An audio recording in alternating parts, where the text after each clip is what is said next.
Assalamualaikum warahmatullahi wabarakatuh.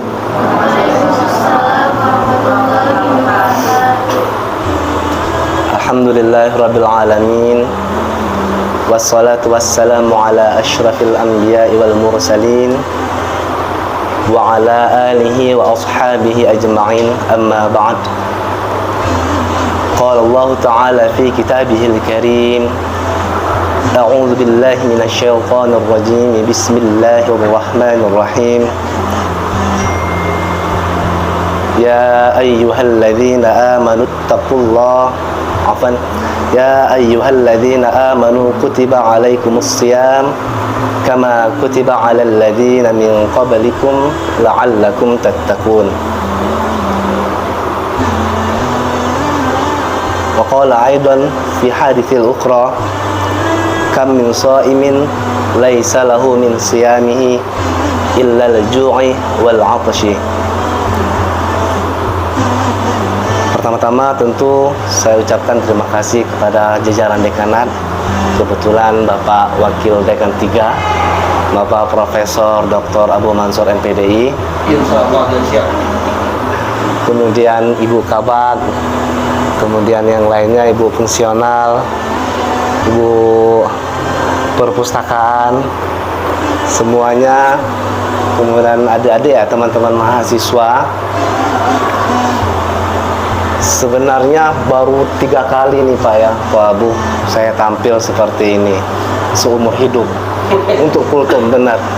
Pertama kali itu di pesantren, kebetulan itu karena jadwal. Kemudian yang kedua waktu KKN S1. Nah ini yang ketiganya Pak. Jadi kalau memang disuruh milih antara kultum, khutbah, ataupun misalnya jadi imam atau azan, saya akan tetap memilih yang jadi imam.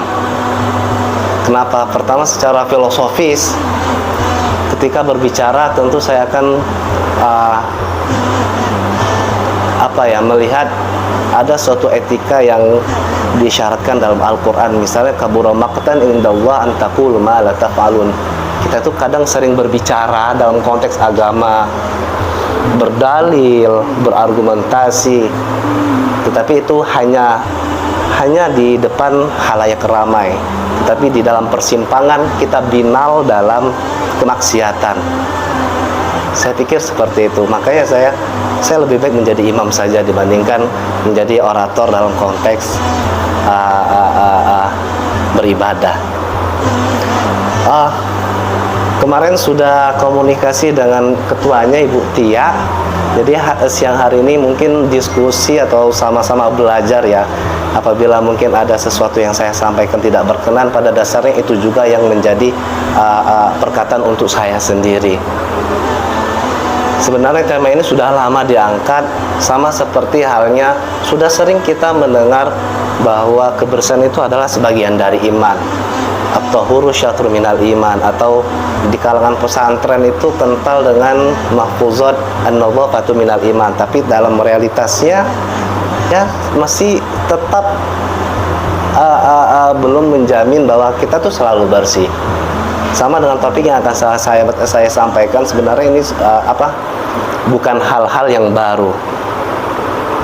Dalam bahasa Inggrisnya dikenal dengan humanity before religiosity, atau dalam bahasa Arabnya Habib Ali Jifri dalam bukunya Al-Insaniyatu Qablat Tadayyun, kemanusiaan mendahului keberagamaan. Misalnya saya akan mengutip apa yang dikemukakan oleh Prof. Quraish Shihab.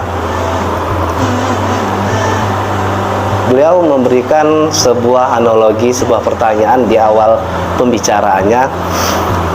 Misalnya di suatu tempat itu ada anjing ya, karena dalam uraian yang dikemukakan itu adalah anjing yang sedang kehausan, dan kita ada 1 botol air minum dan itu pas untuk kita berwudu. Mana yang perlu didahulukan? Memberikan anjing yang sedang kehausan dengan botol minum itu, atau kita berwudu? Kalau berkaca dalam konteks al-insaniyatu qabla tadayyun, maka idealnya adalah kita memberikan air botol yang untuk kita wudhu pada dasarnya itu kepada anjing yang sedang kehausan. Sebenarnya menarik kalau berbicara dalam konteks kemanusiaan, apalagi terlebih lagi dalam konteks sekarang kita belajar menahan sesuatu yang seharusnya kita tahan di bulan puasa Ramadan. Esensi dari kemanusiaan apa ya? Sebenarnya agama.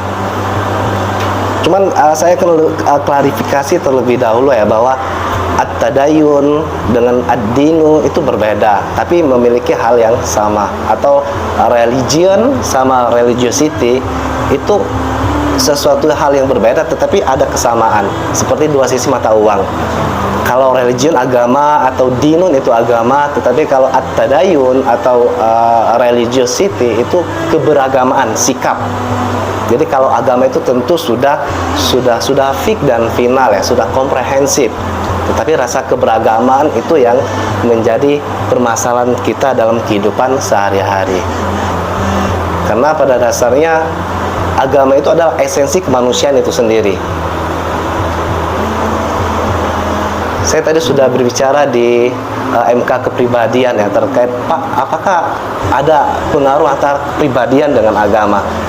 Maka di sela-sela presentasi saya mengungkapkan bahwa itu sesuatu yang fundamental, sebuah keniscayaan bahwa agama itu berpengaruh dalam kehidupan manusia. Cuman masalahnya kita berbicara dalam konteks kemanusiaan di tengah, kalau bahasa Ian Marshall dan Az-Zohar tuh, we are not blind, we are not blind kita itu sebenarnya tidak buta warna, tapi but meaning blind Pak ya. Tapi pada dasarnya kita itu buta akan tentang makna hidup, Saya pikir dengan Ramadan, walaupun tentu ya kita koreksi bahwa kecerdasan spiritual itu perlu dikritiki, karena konteks kecerdasan spiritual itu tidak ada sangkut pautnya dengan agama. Itu ya titik dasar yang harus kita kritik itu. Tapi ada hal yang kita menggugah kita, bahwa kita ini tidak buta warna loh, tidak buta warna. Ini HP, tahu HP ya, bahwa ini rambut, ini kedua tangan. Tetapi kita buta akan makna apa yang tersirat di dalamnya. Misal rasa adil. Adil tuh susah sekali. Kenapa? Adil itu berbagai macam manifestasi dari esensi at-tadayun atau episentrumnya manusia. Adil pasti tidak terlepas dari dalam konteks mainstream kita, like, dislike. Misal saya setuju dengan dia, maka akan saya memilih dia. Ketika saya tidak suka dengan dia secara personal, maka saya tidak akan suka dengan dia. Adil di sana telah hilang, karena kita berbicara dalam konteks like and dislike, dan ini tidak dibenarkan dalam konteks moderasi beragama. Dalam kehidupan sehari-hari saya pikir seperti itu kehidupan kita ya, like dislike, like dislike, like dislike. Karena kita hanya melihat mata dengan mata yang mata itu sendiri memiliki kekurangan. Kita hanya mendengar satu dua orang yang berkata, tapi kita lupa bahwa pendengaran kita itu memiliki kelemahan. Kita hanya fokus melihat perilaku, tetapi perilaku itu kalau kita benturkan dengan teori mechanical quantum theory, itu tidak bisa dipergunakan. Kenapa? Manusia itu sangat misterius, multi kompleks, multi tafsir. Sehingga kenapa sih Al-Quran itu berbicara al-bashar? Artinya ya manusia. Kenapa redaksi lainnya Al-Quran itu berbicara dalam konteks an-nas? Manusia, ya manusia juga artinya. Kenapa di saat yang lain berbicara unas? Manusia, ya manusia juga artinya. An-nas, manusia juga. Al-insan, manusia juga. Bani Adam, manusia juga. Ini isyarat bahwa manusia itu tidak bisa hanya dilihat hanya sebelah mata. Kita memiliki dua mata, bahkan melebihi 3 mata. Sehingga ketika kita mendapatkan like, dislike karena ketidaksetujuan secara personal, maka kita dimanipulasi dalam semua apa yang seharusnya dia ada di sana. Ini rasa keberagamaan al-insaniyatu qabla tadayun, bahwa agamanya yang rasa keberagamaan yang perlu diperbaiki. Episentrumnya manusia, rasa kemanusiaannya sudah rusak. Saya pikir termasuk saya mungkin ya.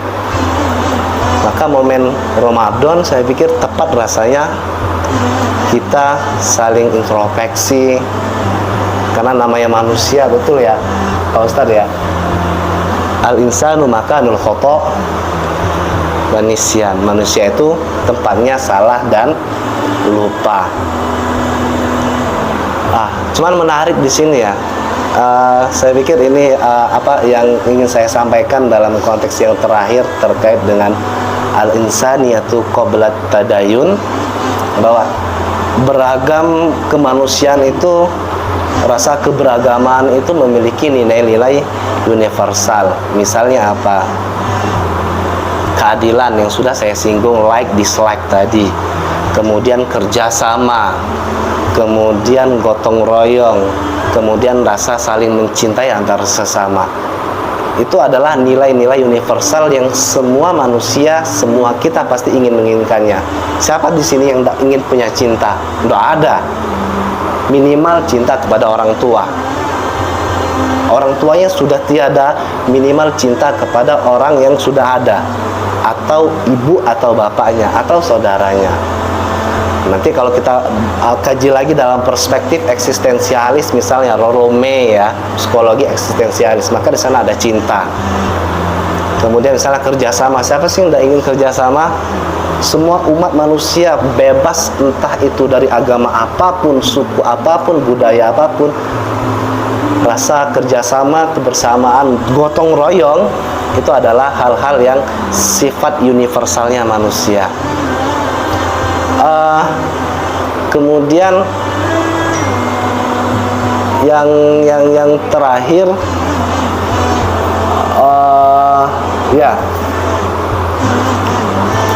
kenapa tidak misalnya al-unnasiyatu misal apa itu, tapi menggunakan al-insaniyatu qabla tadayun, menggunakan term tadi sudah saya singgung ya, bahas apa arti-arti manusia dalam konteks Al-Quran.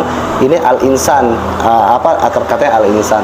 Kalau kita lihat misalnya dalam Prof. Baharudin atau ahli tafsir Abdurrahman Aisyah Abdurrahman bintu Syati, pakar tafsir Al-Azhar misalnya ya, al-insan itu adalah manusia yang menjadi pembeda dari makhluk yang lainnya. Kita diberikan ilmu pengetahuan, kita diberikan potensi-potensi yang mampu membedakan mana yang baik, mana yang benar. Oh, ini like, ini dislike. Itulah kemampuan manusia yang membedakan kita dengan makhluk yang lain. Mungkin sekalipun dengan malaikat. Kesimpulannya, rasa kemanusiaan dalam kehidupan kita sehari-hari itu pada dasarnya melebihi atau mendahului rasa keberagaman kita. Dalam arti ketika keberagaman kita bagus, itu idealnya kemanusiaan kita juga akan bagus. Tetapi ketika keberagaman kita bagus tapi kemanusiaannya tidak bagus, maka kita perlu introspeksi. Kita sama-sama berintrospeksi. Mungkin ada yang salah, kita terlalu tekstual mungkin memahami ajaran Al-Quran ataupun hadis. Maka Ramadan saya pikir adalah momentum yang baik ya untuk kita semua menyikapi diri sendiri. Apakah kita sudah berlaku adil sesama manusia? Tidak usah berpikir apakah dia itu bagus atau tidak, tapi pikirkan dia itu manusia. Ketika Anda takut dicubit, sakit dicubit, maka jangan pernah sama sekali kalian mencubit orang. Ketika Anda tidak mau dipermalukan di tengah orang ramai, maka jangan sama sekali kalian mempermalukan orang di tengah ramai. Seperti itu. Itu konteks al-insaniyatu qabla tadayun. Allahul muwafiq ila aqwamit thariq. Wassalamualaikum warahmatullahi wabarakatuh.